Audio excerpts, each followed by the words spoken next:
Hey friends, it's Mary, and this is the Mary Guirovich Show, a podcast that champions today's working women to gain the clarity, confidence, and courage to uplevel your career while strengthening your faith and living your dream life, all in record time. We'll cover topics like career advancement, leadership, personal development, faith, and health and wellness, so you can intentionally create a career and life full of more abundance, joy, and love. Let's get started. Hello, and welcome to this episode of the Mary Guirovich Show. I am so excited that you are joining us today because we have a wonderful guest with us. Our guest, Rani Alfers, she is an accomplished entrepreneur. Over the last 17 years, she's built a successful all lines insurance agents business in Texas, and she's been leading a team that continues to win awards and is notably recognized in the Dallas-Fort Worth area. Not only this, but Rani she just has such a passion for supporting other women. She specifically likes to support women in business, and she invests in women's founders, creators, and owners through her company, EMR Equity. In addition, she is a podcast host, and she currently serves as the CEO of EMK Beverly Hills, which is a plant-based science care skin line.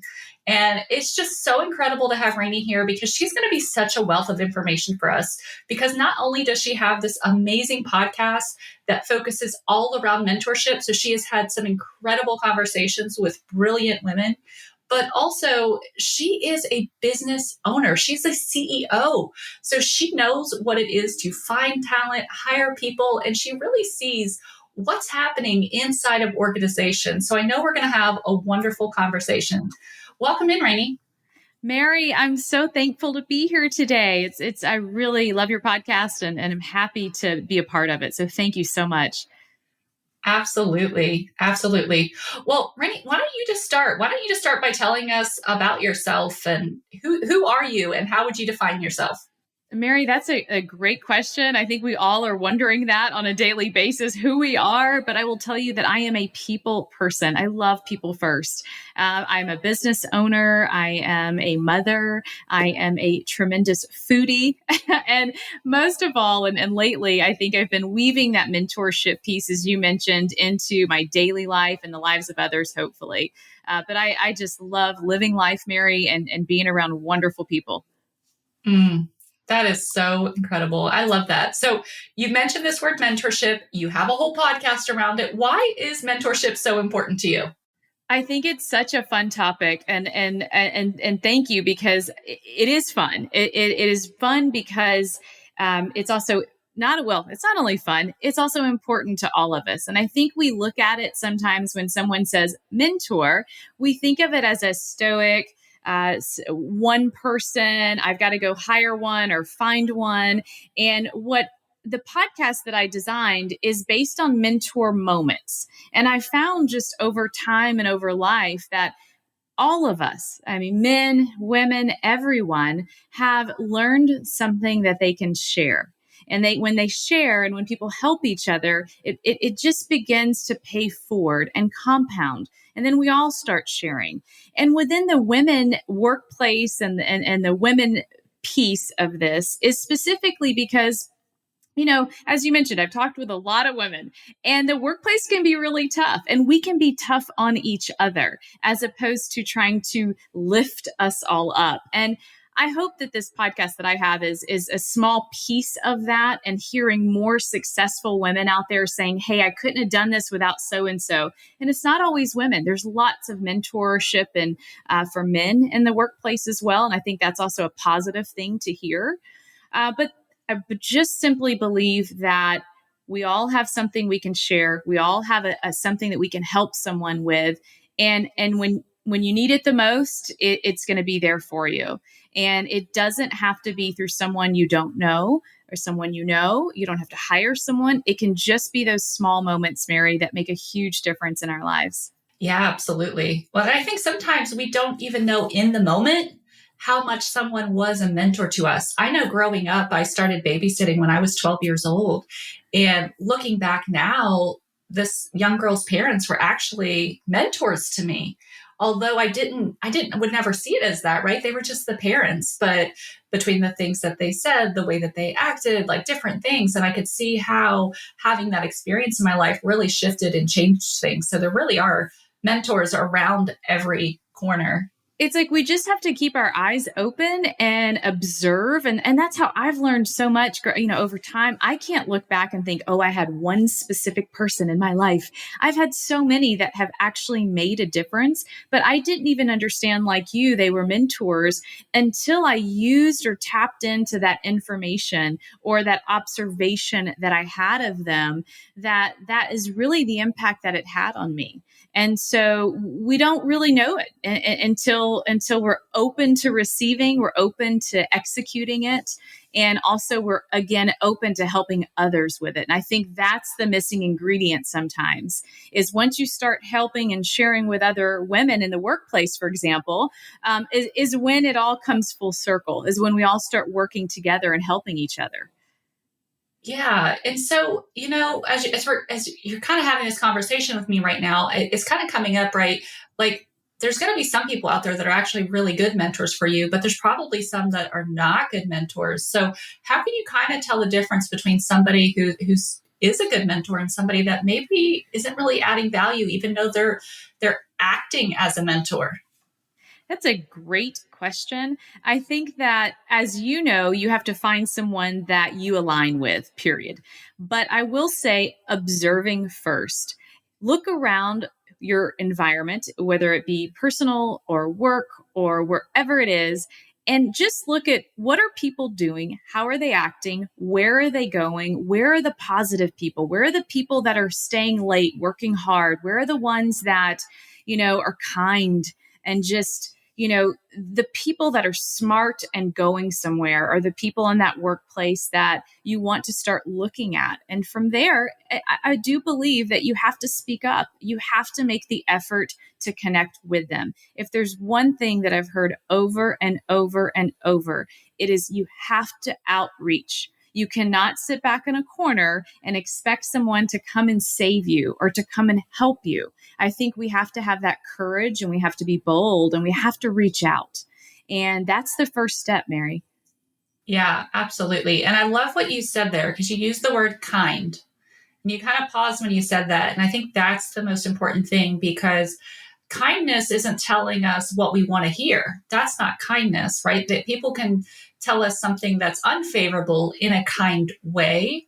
And I also loved what you said about looking at what their actions are. How are they really showing up? Because those really are going to be the better mentors. So if they will have people come into your life and try to mentor you, but yeah, they're actually not doing what they're supposed to be doing, or they're very critical, right? They're always on that negative side, and they'll tell you, "Oh, I'm doing this because I love you," right? They could even use those words, but you could just tell that's not actually the case. As you were saying this, so many things, these two experiences came up for me, and there was this one time I had this woman mentor, and we were in a formal mentoring relationship. I had reached out to her and asked her to be one of my mentors, and I was going towards CEO position at this point. And she just basically told me, she's like, "You've got to improve your confidence." Right. And like she said it, but she said it in this amazingly loving way. She's like, "I don't know how else to say this. I'm just going to say this, but you have got to improve this confidence." And it's like, okay, but that is the thing that I needed to hear to be able to get to that next level. Right. And I love that she didn't say, "Hey, you're not confident enough to do this." What she said was, you need to improve your confidence. There's a total difference, because the other way, you would have left a little deflated and thought, well, maybe I don't have, that negative self-talk would have started. Instead, she's like, you just have to improve it. And you're thinking, what? There's nowhere to go but up. Or, someone saw something in me. I mean, that's kindness right there. Exactly. Yeah. Wow. Thank you for even pointing that out, because those words really do matter, right? Like the way that she said that really does matter. And I think that's the other thing. When you have a mentor, it's somebody that's actually believing in you and believing more for you than they even believe for themselves. That's right. Yeah. And I think we've all run into people who aren't kind. I mean, let's face it, there are plenty of people out there. And the best thing we can do is keep moving, find the people that are, continue to be kind to those that aren't, in the workplace, give what you can, but we all have a certain amount of bandwidth. And, we're all on different paths, and find the people that you want to be on that path with. Absolutely. Absolutely. That's such great advice. Okay, so let's talk a little bit about your roles, because you have been on an entrepreneurial journey for quite some time. What does that look like for you? Yeah, I love working. So I grew up with a pretty strong work ethic, and it's something that I love working on something I enjoy. And as we all know the saying that you're never working if you never have that job, right? You're just enjoying some passion. That doesn't mean I enjoy everything I do every day within my passions, but I'm very happy with where I am right now in that journey. And I started, in college, I had a business. I along the way, built a very successful insurance agency in Texas, which I still own and have and oversee and operate. I also started a company that was locating and looking for investments within female founded businesses. And I have an acquisition that I had late last year. The company is EMK Skincare. It's a fantastic skincare brand that I'm working on a revitalization of the brand itself. And so it's really, really fun. And, I wake up every day and I'm just thinking, what can I do to move the dial within both of these organizations, or really anything that I'm involved in? And that journey has come a long way, because starting out as we all do, we're sometimes not certain what we're great at. We're not certain what we want to do. But I was always certain that I wanted to work really hard on something that I enjoyed. And that has continued to remain constant for me. Absolutely. Well, I love what you said about that though. You enjoy what you're doing, right? You love working. And this is what I want to bring back to the workplace, because work really is worship. And the Bible tells us that we are supposed to work unto the Lord. And, he goes so far to say, even if you are a slave, like, you are not working for your master. Yes, follow your master, listen to your master, but you are working for the Lord. Like, you are storing up your treasures in heaven. And so often, what we do here is we'll say, well, I work so I can earn money, right? I work so I can earn money to do the things I enjoy. But it's like, no, the work is actually a form of worship for the Lord. And so finding joy in that is just incredible. And I think, sometimes God's calling us to places that don't feel so joyful. And That's right. sometimes, we get to make those choices. And that's what I always like here, especially if you live in the States. It's like, there are a lot of opportunities. You don't have to stay somewhere where you're not valued. And you don't have to do work that you're not interested in. There are ways that you can get into these places. But what I love about your journey here is you've had, this seems like a really diverse, right? Insurance company, skincare.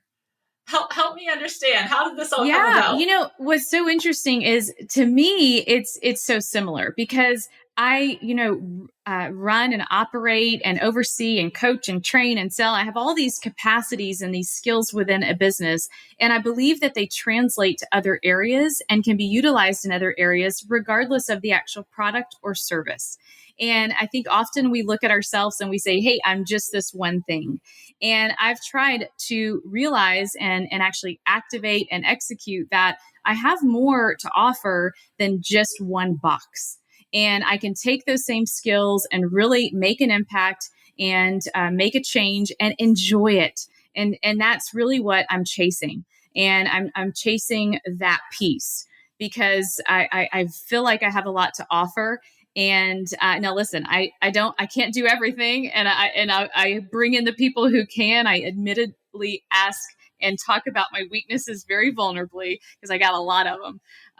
But the pieces that I enjoy are the pieces that I try to focus on, Mary. So when I think of from an insurance agency and helping people and growing my team and serving our community, to a skincare company, or to the other businesses that we're working on and looking at, I'm looking at, what do they do? How do they do it? How can we improve it? How can we bring it to the masses? How can we take this to the next level? And if you think of it in that basic sense, that's what we're all trying to do. We're all trying to get to the next level and become the best version of us. And so I see that in companies that I'm looking at and working with, and really the people within them. Yeah, absolutely. So did you always know you were going to be a business owner? Was CEO, was that like in your future? Did you always know this, or how did that come about? Oh gosh, my dad would laugh if he heard you ask that question. He'd have so many stories to share it today. But the one thing that comes to mind is like long ago. It's like I was running a business out of our Sears catalog back in the day, and my dad was my customer, and I'd start calling people and I'd give them out catalogs in advance to see what they wanted to order. I was always working on something, even for my chores. Growing up, I had $1 a unit amount associated with all my work. It was like 10 cents a towel. And anything that I did, I associated with a bit of a value attached to it. And I got a job as early as I could. And I did want to make money for things. Now, things aren't super important, but to me, but I did want to earn an income and be able to provide for myself and the things that I did want or want to do. So it's been there. It's always been a burning desire. I don't think it's going away at all. I started young. I love that. I love that. Wow. 10 cents a towel. Here we go. You're like, give me some more. I'll take some more. All day long. Exactly. Wow. Yeah. And it's okay to earn money. I think that's a misconception that we have, right? Earning money is not a good thing, but we need money. Earning money is a wonderful thing. Yeah, I think you're right. It is a misconception. Earning money is a fantastic thing. We can't do anything or help anyone or give back, without that income. And really, gosh, yeah, we should all try to make some money. Yep, absolutely. Well, let's talk a little bit about the talent, because you're running these companies, but you're not doing all the work, right? You're hiring teams and you're surrounding yourself with people. So how do you decide who to surround yourself with in life and in the workplace? I mentioned this in the very beginning, and it was that I really love people. And so getting that opportunity to assess people, and when I meet someone for an interview, for instance, I usually just need a few moments with them to get a sense of who they are. Not even if I'll align with them. Actually, I'm at first not focusing on myself. I'm focusing on, I'm not focusing on them at first. What I'm focusing on is their skill set, what's driving them, how do they act, their behavior, their replies to questions. So I'm usually, it's one of my skills that I appreciate is being able to read people pretty well and help them actually understand what they're good at. And I think from that, then, because really, then I have to understand, hey, how do you align with the rest of the team? And that's important to me too. How do you fit within our culture? What skill set do you bring to the culture? And then we start looking at more behavioral pieces. And also, gosh, I've got to get along with them, right? I want to love everybody I'm around. And usually just to get into the door for an interview, there's already something that's clicking pretty well, if not with me, with someone on my team that's vetting them. They know me, but also it's not even just about me again, it's about them. So they also know the rest of the group, and they wouldn't have that opportunity to be in front of us and talk further if they didn't pass that initial test with us. So I think it's a lot about equally how they fit in the culture and what they bring to the table. And that's a lot of what I'm looking at. Absolutely. So, okay. So you're saying like these upfront steps that people are doing. So what are some of the things that people can do that kind of make them stand out? Because a lot of times I think we have these misconceptions of, well, you can just get on a job board and you can just reply to a job, just put your resume out there and, that's that. Wait for the phone to ring. Well, yeah, exactly. Well, first say, please answer your phone when it does ring. Please be kind when you do answer the phone. I tell you, we call so many people, and that you think we're a telemarketer, and they're like, what? Yes. What do you want? And it's like, oh, hey, we're calling about an offer. Okay. And by then it's just gone. It's just ruined. It's just the bad attitude from the beginning. So I would say if you are looking out there, please keep looking and be proactive. Put your resume out. The people that the companies that you're applying to, don't go blanket apply to everyone. That's no fun. Go and find some companies and some roles that you really think you can contribute to, and then follow up with those companies. Don't wait for your phone to ring, right? And reach out in another way. Hey, I submitted my resume on your online portal. Send it to their info email, give them a call. Hey, I just replied. I'm really excited about this. If there's anything else you need for me to interview or learn more about my skills, I can't wait to hear from you. Send them a video. Do something creative. Everyone's creating on social media all day. Put the TikTok down for just a second and make one for your future employer. And how fun would that be for us to see your personality and your drive and your interest in working within a company? And I that is really the best advice I could give for someone looking right now.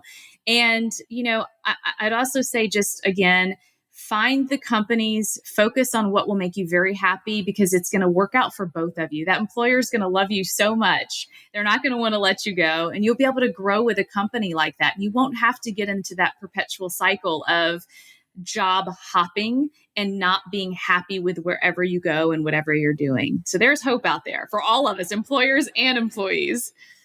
Amazing. I love that. That's it. Yeah. You've got to stand out. You cannot just be part of the stack. You've got to pull yourself to the top of the stack. And that's exactly how you do it. So, okay. So now you're doing these interviews with people, you end up hiring somebody, job descriptions, they can list a whole lot of things that people have to do. And, as business owners, a lot of business owners just are not very good. They don't really understand how to write job descriptions, how to write job ads. And, would you say when you're hiring people, what percentage of the qualifications do they usually meet? I love that question, because you're right. As employers are putting ads out, by the way, there's a template on that Monster, on, all these platforms, Career Builder and Indeed. And it's like, hey, customer service role, click here and fill in. Here's a customer service job description for you. And most employers click here because it's easy, and they feel like, oh, okay, well, I'll click here and someone will apply and we'll figure it out from there. Now, the other side of that coin is, how many times is someone applying for a job actually reading the whole description? Or do they just see customer service and they apply? So I think to really dive into that is I think that if I write a job description, it's pretty intentional. It's not a cookie cutter. And I find someone that probably matches. If they match, I'll talk to them if they match 70% of what I'm looking for. 80%, I'd hire someone. And I'll tell you why, because none of us are perfect. None of us have every skill that we need, but we have something within us that we can bring to the table.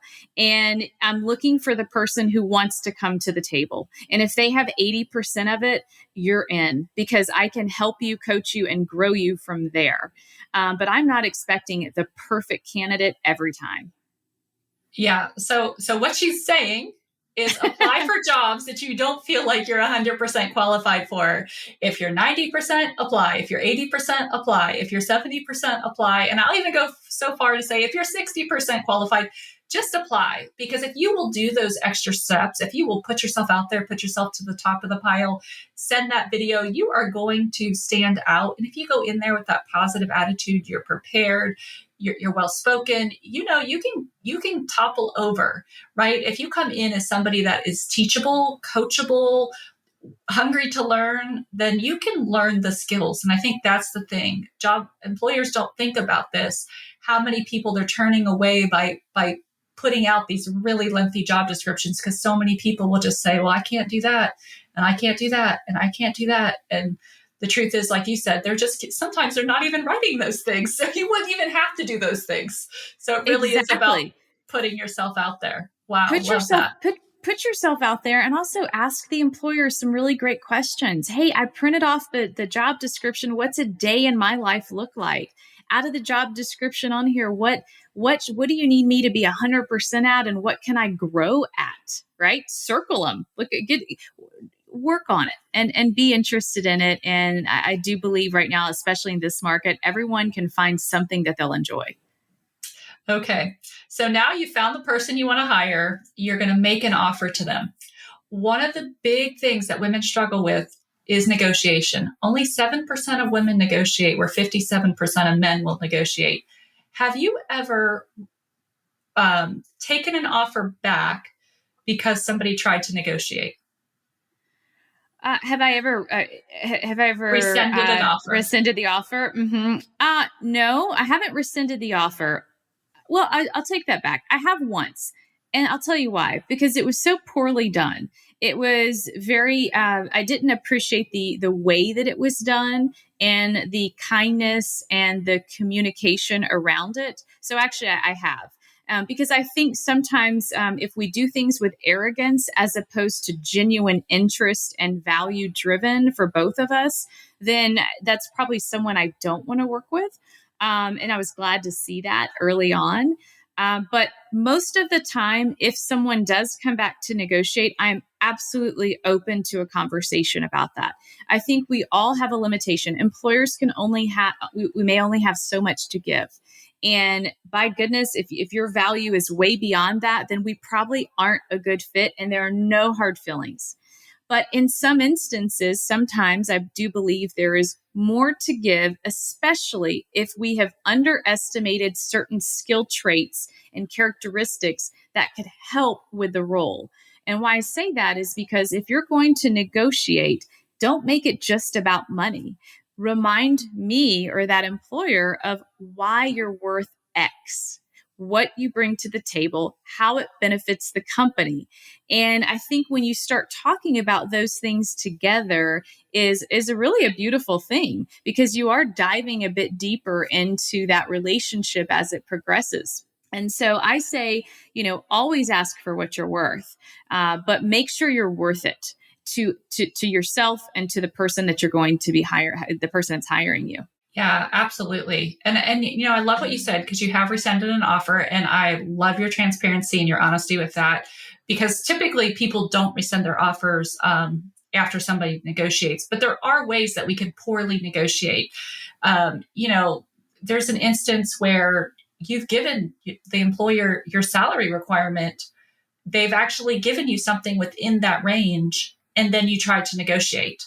It's like, no, they've already given it to you. So there are definitely right and wrong ways to negotiate, and times when we can negotiate. And sometimes I think too, we even get a little bit mixed up on what negotiation is, because even giving someone your salary range, well, that is already part of the negotiation.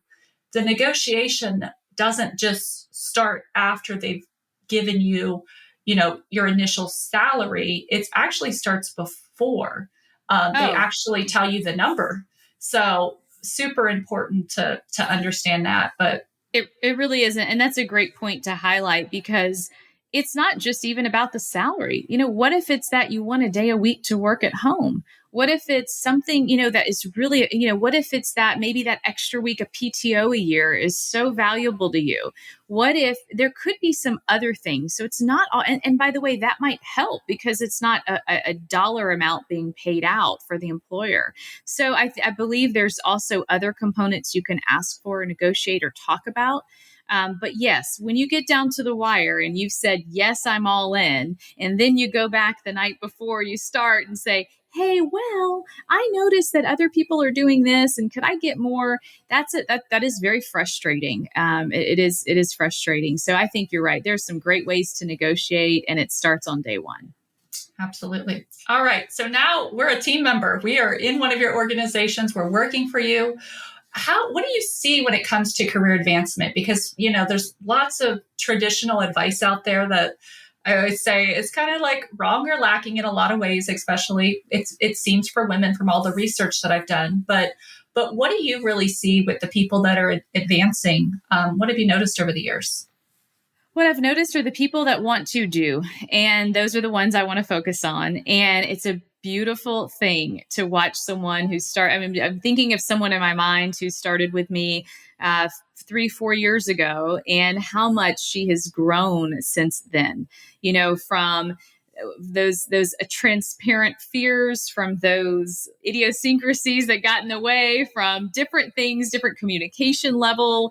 And today it's a whole different thing. And now, I think of two women, actually, they're helping others help themselves with what they used to do. So we all have things that go wrong and all have things to work on. So what's been really beautiful to watch is to see them now helping people within our organization that had something they struggled with, and now they're not only past it and better, they're actually giving back. And I love that. So it doesn't get any better than that. Yeah. Well, you have to do that too, right? You cannot like hoard your job. If this is mine and only I can do it, sometimes we think we become indispensable if we're the only one that can do something. And it's like, no, the way up is by training others. It's by making sure there are replicable systems. If you are the secret magic ingredient, it can't, your personality, you are important, but you also have to be able to replicate that. Otherwise, you will not be able to move up. You will only be able to function in that role. And so, yeah, maybe they won't let you go, but you're not going to be going anywhere either. So I love that these people that have advanced and are growing have actually trained others and are mentoring others to be able to do their role, because that's one of the most important things we can do. It really is. It really is, Mary. Yeah. And so as a business owner, do people approach you? Are people asking you for advancement? Do you see that? Or do you guys have clear defined, like, hey, this is how we advance people within our organization? Absolutely. So, I mean, you have to have a review. If someone hasn't offered you one, ask for one, make sure it's annual. I would always suggest bring something to that review of what you've accomplished over the last year, where you'd like to go. Employers should be setting, and we do, we're setting career paths. We're also sorting milestones, and we're talking about these things every year. And if you haven't had that yet, now's the time to say, hey, I'd love to have a review.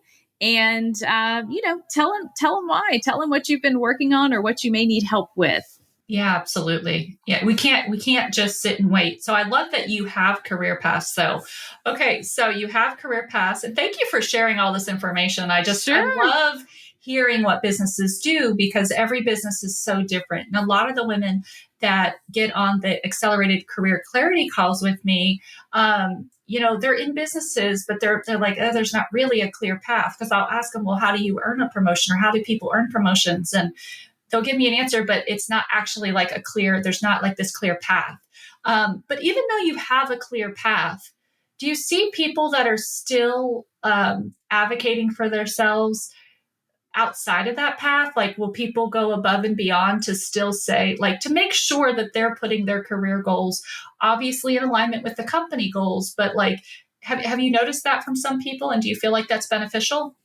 I do feel like it's beneficial. I think it's very few and far between. I think sometimes people we're all so busy, right? I hate the word busy, but we're also busy. And so sometimes it's like, hey, I know I'm doing really well at my job. And the employer's like, hey, I know we've painted this path and we've got your annual review. But sometimes it's very, very rare that someone actually says, hey, I just want to make sure outside of that annual review that the company's piece and the company and the organization is still going in this direction.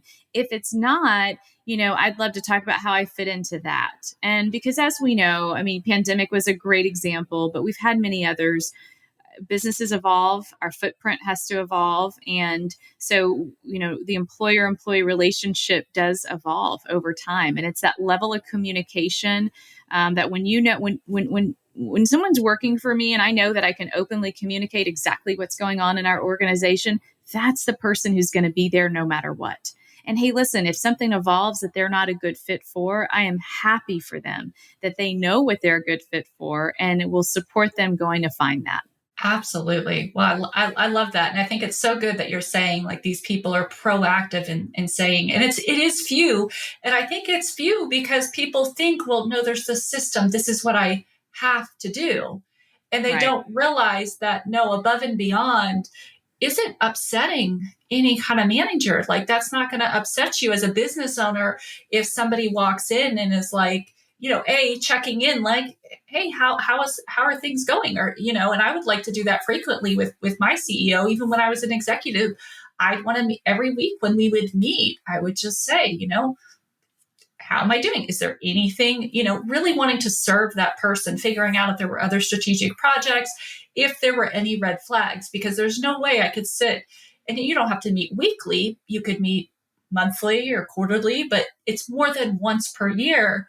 But there's no way I could sit in front of my boss every single week, him telling me, nope, you're doing a great job, to end up getting to a review, or when I went to go in and advocate for my career, them saying like, well, actually, you're not doing X, Y, and Z. And I think depending on your manager, not everybody is just going to give you feedback, because a lot of managers are actually uncomfortable giving this negative feedback. And it's not that you're necessarily doing a poor job or a bad job, but a lot of times they won't even bring something to your attention. But if you'll go in and just ask them, like, just wanted to do a quick check-in, see how things are going. How do you feel like my performance is? These are some things I'm working on. Are there any other projects that are important to you that I could help with? But really just being proactive in that goes a long way. And, the system that I teach, go ahead, Rainey. Oh, well, I was just going to say it's a great point, because a lot of times I think everyone wants to know where everybody stands. Anyone that works for me, I want them to always know where they stand, and with me personally and within the organization and the rest of the team. That uncertainty is not healthy. And so that's really where you're getting it. You're getting some validation. Hey, am I still standing in this good place with you? Yes or no? And if I am, great. What can I do to now help you accomplish your goals? Well, how fun is that? How many people are really asking their employer, their boss, their manager, what can I do to help you? If everything's going good right now, is there anything more that I can do? Because that's where you get that extra layer of growth. May not be with that company in the future, but that's where you're personally going to grow. Yeah, absolutely. And what I was going to say, the system that I teach women to put their promotion plan together, it was a system that I created years ago when I was struggling to have my boss see me in a specific role. But what it did is it helped me to partner with the company. And so if somebody would bring something to you, like what I teach them to do, yes, their accomplishments, but a lot of ideas. And basically, sometimes people will even create new positions. Like they'll basically evaluate and say, hey, here are things like I feel like the company could really benefit from. Here's what it is. Here's why we need it, right? But we take all the emotion out of it. So we're not complaining. We're not like, Right. Sally's really upset, or I have to work 2 extra hours. We take all the emotion out, right? And we list solutions to things. Like, how would you feel if somebody took it upon themselves to kind of evaluate and say, hey, here are things that I think could move our company forward, help us solve problems, and reach our goals? Mary, I would hug them because when I hire people, I always say, please look within the organization and find anything that you can improve. Now come to me with a solution. I do not do well with complainers. I don't do well with negativity. It's toxic. It's not helpful. It doesn't take us anywhere. And so please come to me with an observation and a solution. If you don't know what the solution is, come over to me and say, hey, I've observed that there's some cracks in it. How do you think we could fix this? But complaining about something is not a healthy zone to be in. So, Mary, I would literally hug them and say, let's figure this out. Because again, those are the people you want, a critical thinker on your team. You want someone who's actively thinking about your business and their role in it. And that's where you said earlier, women don't stand up enough to do that because they think, well, who am I? Listen, it's all how you approach it. If you see something that could maybe say, hey, Rainey, for example, I noticed that we have this process, but I've also noticed it's kind of affected the customer. What if we did X? Wow. How great is that? Because listen, our customers change over time. Our software, technology, people, everything's changed. Is what we're doing catching up with it? And if it's not, it's going to take an organization to pull that back together. So please speak up, keep talking, help your organization wherever you are. Or when you land in one, observe and learn it and figure out if there's anything you could do to improve. Yeah, and wow, I'd hug them, and that's kind of what people say, right? When bosses get these, are like, "This is so impressive. I have to do something for this person," and because it's somebody that's like partnering because you're a business owner, you're an entrepreneur, right? You're trying to live a balanced life. You're trying to live a full life, but you're also, fully committed to living, fully committed to your business, like, and to have somebody that is a partner that's saying like, "Hey, Rainey, like, yeah, you don't have to handle this whole load. Like, I will also be somebody that's out here looking after the business to make sure it's Right. successful. I'm not just sitting here doing my job because I was told to do it, but I'm actually somebody that you can trust is here that's looking after the best interest of the business." That's exactly right. Exactly right. Love it. Yeah. So okay, so we brought in life, we brought in business. How do you keep it balanced? What does it look like for you to be able to? Oh, balance. Balance is always that challenging word, isn't it? I'm not sure if it exists, but I have a lot going on as we all do with being a mother and businesses and friends and family and important people in my life. And I think we all are trying to figure out the best way uh, to spend as much time with those people and those initiatives as possible. So I think that every day I look at how can I make this a really great day, and I'm not going to get it back, and life is happening right now.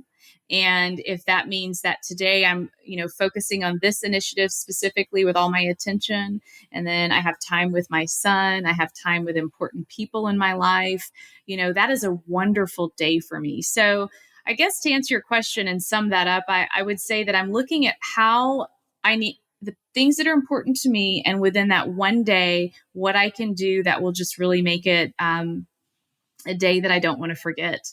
And that doesn't mean that if I'm working on something for, an initiative, a true workplace matter, that I'm going to love every moment of it. Goodness, no, not at all.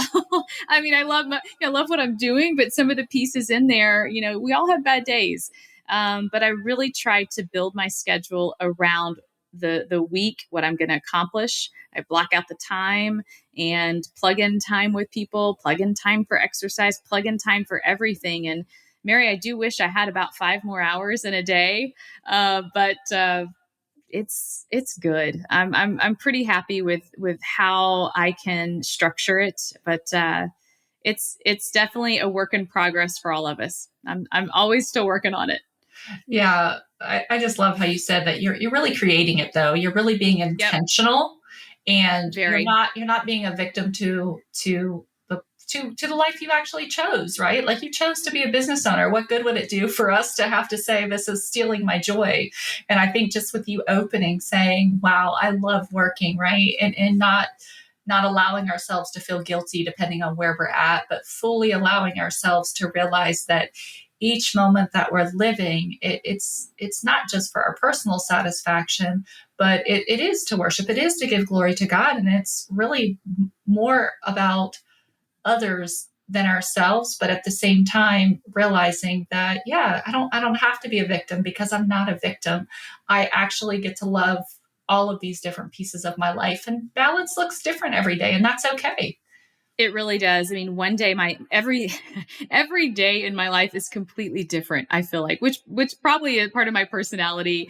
Can is fun for me. But some days it's they're all very different. My calendar, you'd laugh at it probably, Mary. But yes, I think, we all have choices, and you make a choice. And if that one doesn't work, you make another choice, and you keep making choices in life. And if you make the right ones, or you just keep making them, then you'll eventually find that happy place, and that place where you need to be. Wonderful. Well, we've talked a lot about mentors today. Who would you say has been the most influential woman mentor in your life? I would say that I don't have one woman who has been the most influential. I will say that it's been the enormous amount of women that I've talked with over the years, even within the podcast, and are in my life right now, that equally contribute to my growth. And I want to say I wish I had one person, but I'm so thankful for all the women that I've actually had that I if it would feel slighting. So, I would just encourage everybody out there to keep sharing and to keep giving, because what you are talking about does make a difference for someone. It's made a difference for me. Every guest that I've had on, every friend that I have, every professional mentor that I work with, really, really changes my trajectory. And so I'm so thankful for that.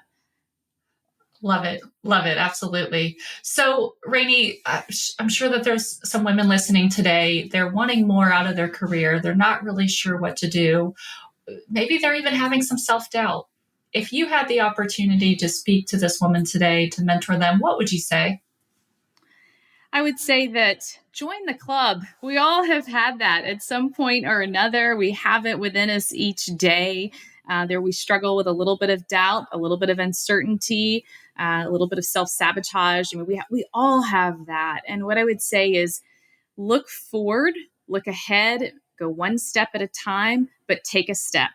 And when I say take a step, I don't mean leap. I don't mean jump blindly, take huge risks and huge bets right now. Just do something that you know will keep your eyes going forward and in a positive direction. I'd also say surround yourself with more positive people, because a lot of the time the person who's struggling with that, they're struggling because they don't have anyone around them to see that they're struggling and talk to and help. And so listen to podcasts, find some new friends, but just put yourself out there, and it's all going to work out.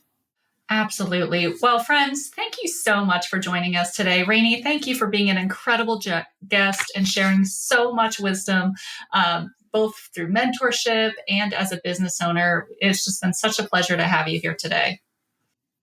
Mary, I've had so much fun. I think that what you're doing and sharing these raw, vulnerable conversations about what women go through and are working with is so helpful. So thank you for having me as a guest. I'm so thankful.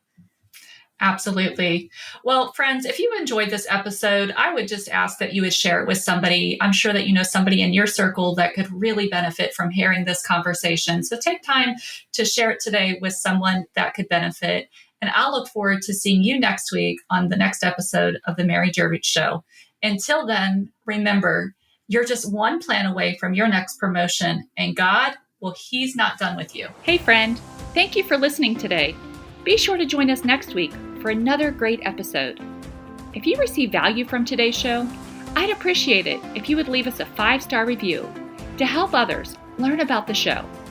And if you're ready to fast track your career and increase your income, impact, and joy, then head on over to maryguirovich.com and check out the masterclass that teaches you how you can advance too. I'd love to hear from you. You can connect with me on Instagram, Facebook, or YouTube. This and so much more can be found in the show notes. I look forward to seeing you soon.